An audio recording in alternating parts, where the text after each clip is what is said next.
What's going on, everyone? It's time for another horror film review. Today we're going to be talking about a film that's actually somewhat of a prequel to Stephen King's Rose Red story. And today we're going to be talking about the horror film The Diary of Ellen Rimbauer.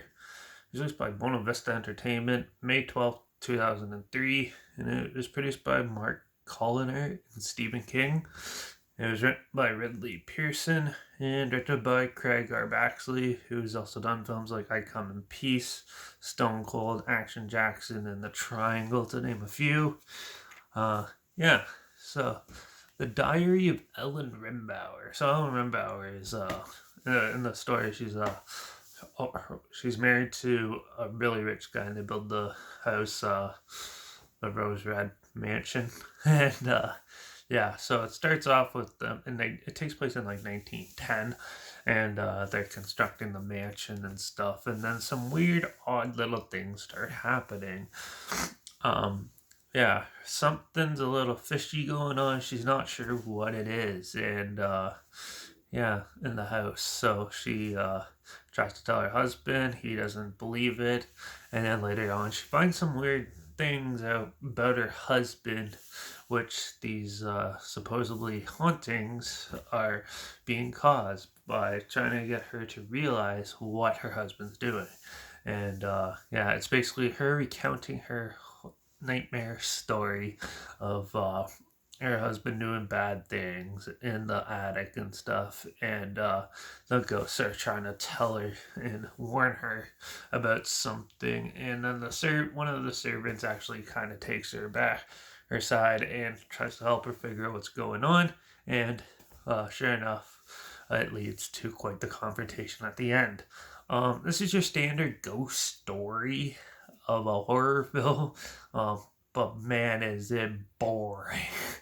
It does the ultimate sin in film and just be super slow and boring. Also, it's a prequel that didn't really need to come out. I think it was just riding on the popularity of the Rose Red TV movie. So this is also a TV movie, but it's only like an hour and 20 minutes. But boy, it feels like it's 3 hours. It's slow.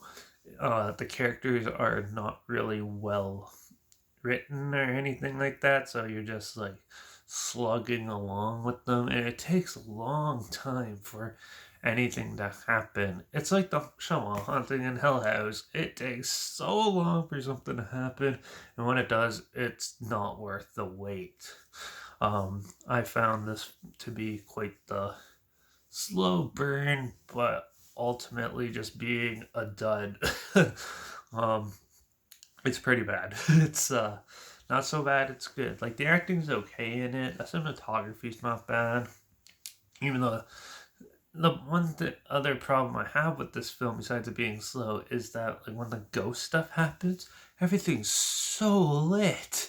It's like brighter than my room, and it's just like, okay, this thing moved. And it's just like, that's cool. Did it have to be lit that much? Like usually ghost stories, it's really dark, and so you could see just the things going. Makes it way more creepy. Builds atmosphere. This had none of that. This is like, no, we need to be like Disney. We need to like brighten everything up and make it as bright as possible so you can make sure you see what's going on. And the stuff that happens is very minimal. It's like a baby carriage rolling down like a hallway. That ooh, scary. And then you see like the superimposed ghost image onto the screen, and it's just like, okay then, like big deal there. It's like a mom and pop shop made a haunted house and then basically advertised it like it was Halloween Horror Nights and Universal Studios or something like that. It was terrible. It's so hard. It was hard to sit through this movie. The characters are terrible. Nothing good about them. I don't think they grasp like the concept of the characters in that. I think they just slap Stephen King's like name in a producer's credit to help boost the film in this. But I absolutely hated this movie. It's one of the worst ones I've seen. It's mainly just boring and poorly lit. Well, really lit, but not for a horror film. Poorly lit for a horror film, and Yeah, and nothing really happens. Like, there's no scary scene. Like, I show this to a 5-year-old and they won't be scared of it. It's sort of like watching Pride and Prejudice with like a random rolling baby carriage and a random ghost appearing every so often. It was just a lame, boring film.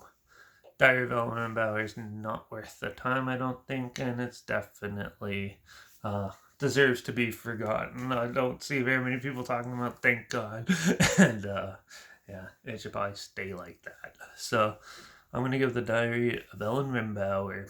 I'm gonna be generous and give it a 1 out of 5.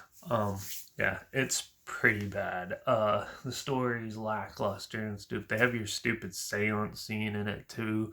Like you seen like The Others that was coming out at the time, and yeah, that film did it 1,000 times better than this one. And this was just a complete waste of time. I thought. Redeeming qualities, the cinematography's not bad, the music's not too bad, and yeah, some of the stuff is actually pretty funny when they fight at the end and stuff. There's some pretty funny scenes there, but other than that, there's nothing really good about it. So yeah, you can check it out if you really want to. This sounds like something that might be up your alley. There's a trailer link down below, like always. Also, link down below is my Instagram, where I always post clips of films I'm going to review in the future on my story. I usually have the film title hashtag and the subgenre film in a hashtag, so you're aware of it. Yeah. Also, down below is my Letterbox and Dairy reviews. That's where I post my first star rating right after watching the films. Make sure you like this video, share it so more people are aware of it, comment your opinions of the film down below if you have any. Also, if you have any films or film franchises that you want to hear my opinions on in the future, comment those down below too. I'll try my best to get them as soon as I can, and if I can find them. And yeah, make sure you subscribe, because hopefully we find something weird, obscure, and odd, somewhat like this, together, that you probably never thought of checking out. Or so you hear my opinions of popular films and classic films as well. So yeah, make sure you subscribe, and don't forget to ring that bell, because yeah, we're gonna take a break from horror and go into family comedies, as I'm gonna check out the weird film I've never seen before called Cloak and Dagger in the next film review. So yeah, make sure you ring that bell to hear my opinions on that one. And yeah, and that's it for this one. That's what I thought of Diary of Ellen Rimbauer. Pretty boring. Yeah, there is like a tiny amusement stuff near the end, but it's not worth the sitting through the hour of nothing to really live up to what it was building up to. So yeah, but yeah, that's it for this one. So watch out for all those pesky ghosts trying to get vengeance, and I guess I'll see you all in the next review, which hopefully is a little better than this one. So hopefully that one's a little better than this one. So yeah, but till then, cheers.